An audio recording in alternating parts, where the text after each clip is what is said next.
Alors, attachez le Zohar de ce matin. Rabbi Yehuda Patach, Chidlu lachem min ha'adam asher neshama apo. Rabbi Yehuda, un de Chaverim de Zohar, nous enseigne. Il est écrit, faites attention à l'homme que la neshama se trouve dans son nez, dans ses narines. Okay? Ça veut dire quoi? C'est écrit que quand Dieu il a créé l'homme, alors il y avait le corps, mais il était immobile, inerte, c'est rien, un morceau de chair. Alors c'est écrit dans la Torah, Vaipach be'apav nishmat chaim. Dieu lui a soufflé un souffle de vie où? Dans ses narines. Alors c'est comme le Zohar dit, comme tu prends un ballon. Tu souffles dans le ballon, ça gonfle, ça gonfle. Qu'est-ce qu'il y a dans le ballon? Ton souffle à toi.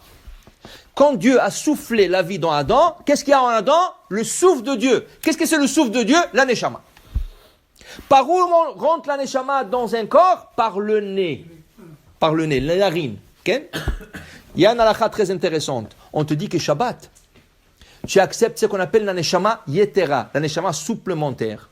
À 3 niveaux de la prière. Mais le niveau le plus élevé, c'est quand que tu dis Baruch et Hashem Vorach, vendredi soir, tu dis Baruch et Hashem Vorach, et tu dis Baruch Hashem Vorach l'envet, tu dois être debout, dit la Rizal, pour que la neshama rentre dans ton nez, dans un corps, c'est plus facile qu'elle rentre direct, que si tu es assis, elle doit rentrer et se plier dans le corps, le genou, tu rentres dans le corps direct. Alors Baruch, tu le fais debout, pour que la neshama rentre dans ton corps.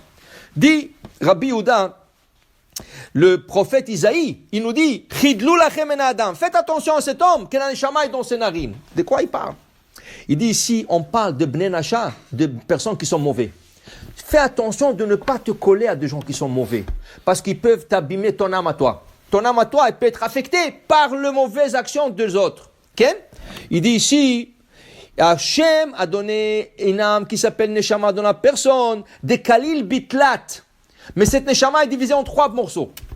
Elle est une partie dans le foie, une partie dans le cœur, une partie dans le cerveau. On appelle la partie du foie, de la neshama dans le foie, on appelle nefesh. La partie qui rentre dans le cœur, on appelle ça ruach. Et la partie qui rentre dans le cerveau, neshama. Neshama, c'est un nom général, mais cette neshama se divise en 3. Mais en vérité, elle se divise même en 5. Il y a 2 parties autres qui s'appellent Haya et Yechida. Dit le Zohar, il faut savoir que tu t'éloignes d'une mauvaise personne. Alors il dit, comment je peux savoir si une personne est mauvaise? Ok, je vais faire attention à des personnes. Mais comment je peux savoir qu'une personne est mauvaise? Pour ne pas se coller de lui, pour ne pas s'approcher de lui, pour ne pas être influencé par ses actions et qui n'influence pas mon neshama. Il dit ici, voilà. I chazinan, lai barnash, davu beilen dargin kulu, ad delo kayam bekiyuma limida ma'inhu, b'ma'it yada lo kava banash ba'adeh. Il dit ici, si tu veux savoir qu'une personne, que tu ne faut pas t'approcher, il ne faut pas s'associer, il ne faut pas s'amitié avec, il dit ici, c'est une personne, quand berogzé, quand il s'énerve. Regarde la personne, comment elle agit quand elle s'énerve, et ça va être l'indice pour toi, si tu peux être ami de cette personne. Chachamim nous dit ça d'une autre manière. Bishlosha dvarim adam nikar. Avec 3 personnes, avec 3 choses, je peux reconnaître une personne. Kiso, koso, kaaso. Kiso, sa poche. Koso, son verre. Kaaso, sa colère. Qui veut dire, tu viens chez un ami, tu es un ami avec lui 10 ans, 20 ans. Tu lui dis un jour, écoute, j'ai trouvé une affaire très importante, j'ai besoin tout de suite $10,000. Tu peux me prêter $2,000? Non, écoute, le temps sont mauvais, je viens d'investir. Et tu sais que le gars, il a 1 million dans la banque. Tu sais, il vient te le dire il y a déjà il a investi dans 1 million. Alors ça veut dire qu'il ne veut pas te le prêter. Celui-là, éloigne-toi de lui. Il n'a pas passé le test du kiss, de la poche. Ça veut dire que c'est une personne que quand tu auras besoin de lui, il ne sera jamais là. Éloigne-toi de lui. Koso, donne-lui à boire un peu de vin. Tu sais, il va te dire, tu sais, je t'aime, et je ferai tout pour toi, et je suis là. Tu lui donnes un peu à boire.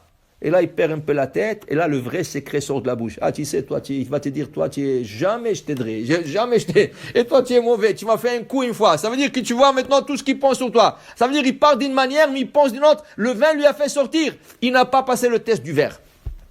Ça, c'est koso. Et la 3e chose, que le Zohar, il parle ce matin, kaaso. Tu l'énerves exprès.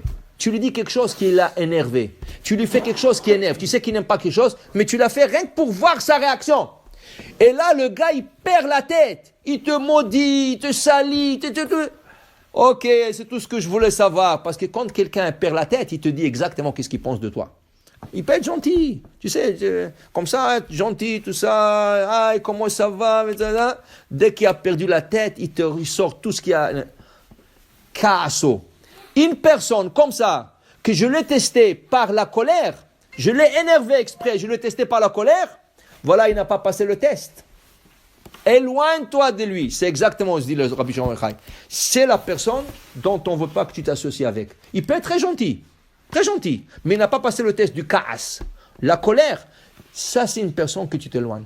Parce que ce n'est pas bon pour ta neshama. Pas pour toi, pour ta neshama, c'est pas bon de s'associer avec, ça veut dire d'être associé, ça veut dire amitié, en contact avec une personne comme ça. Va trouver quelqu'un de mieux. Baruch Adonai Le'olam, Amen, ve Amen.